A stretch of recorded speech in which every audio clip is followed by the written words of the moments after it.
Welcome to Kona, Hawaii. In this episode of Shoreline Stories, we've traveled across the Pacific Ocean to work with Hawaii Uncharted Research Collective and their founder, Maria Harvey. Maria invited us on a research mission to help us learn about whale sharks, the trouble they're in, and how the organization interacts with the animals.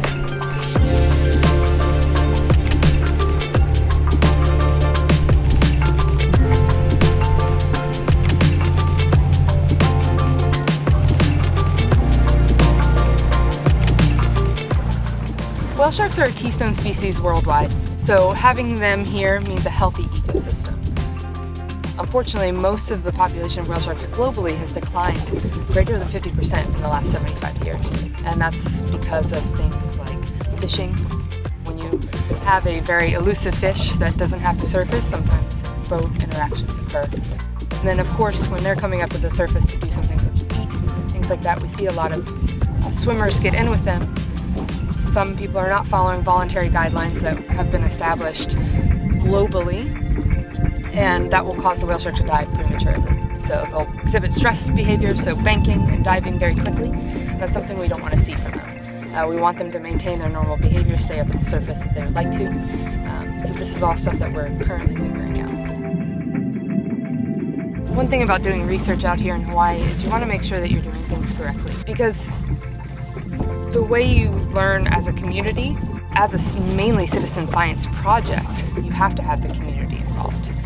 We have 375 individual whale sharks that have been ID'd off the Hawaiian Islands here, and most of those have been sent in by fishermen and fellow boaters and recreational boaters and ocean tours such as Captain Zodiac.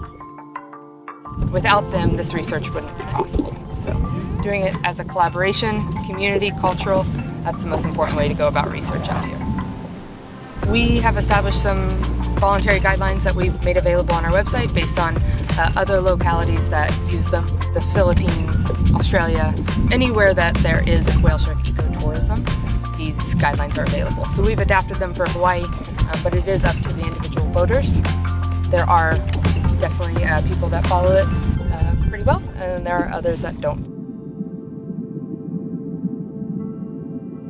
The captain of our mission, Colin Cornforth of Captain Zodiac, showed us how H.U.R.C tracks and studies the animals with their satellite tagging spear. If the team encountered a whale shark on our mission, we planned to tag the animal to track its movement along the Hawaiian Islands. Here in Hawaii, very difficult to actually know where an animal is going to end up after it's tagged. We're using a telemetry tag built by a company, world's foremost leader in building tags for aviary, cetaceans, sharks, tortoise, all sorts of animals, wildlife computers, phenomenal company. This is considered a mini PAT tag for shark deployment. The tag itself is on a cable.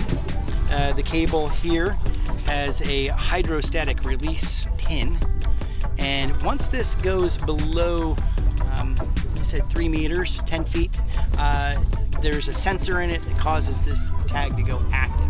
At that point in time that it goes active, it has 180 days that it is supposed to cycle on that whale shark before this pin right here burns, and then this floats back up to the surface. This goes to Argos satellite system, maintained by NASA, and it uploads all the data as long as that battery is operating. But this just dangles right off the back of the shark. So we have a specific target area to the left side and behind the dorsal fin. Ideally, for a mini PAT tag, you want to recover these, because you can get all the raw data off of them through the USB port. We've worked with a local company here, Evolve. They have made pole spearfishing equipment for about the past 5 years. The company has gotten really good at building carbon fiber pole spears. And if you're not used to it, kind of like a Hawaiian sling. So what we're trying to get from these are going to be the movement that the whale shark is doing, whether that be inshore, offshore, to different countries. We're getting light sensitivity, depth that they're diving at, and how long they're at the surface. So we're getting a lot of information from these mini PATs. However, they do have to pop off and transmit. Hang if that's a whale shark call or It would be ironic. Safari Explorer, The Lucky but Charms they're Island. on a different island.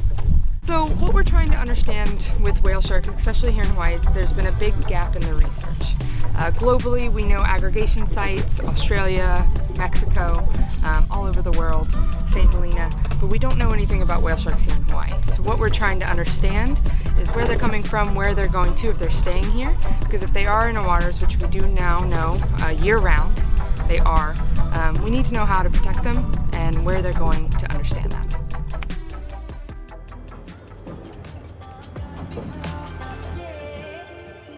Seeing the process Maria and the team go through gave us a new appreciation for groups like H.U.R.C.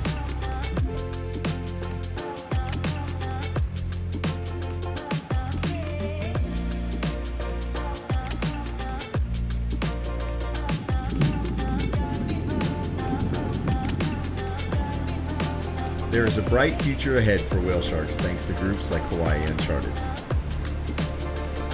We hope they inspire you as much as they inspired us. Thank you for watching this episode of Shoreline Stories.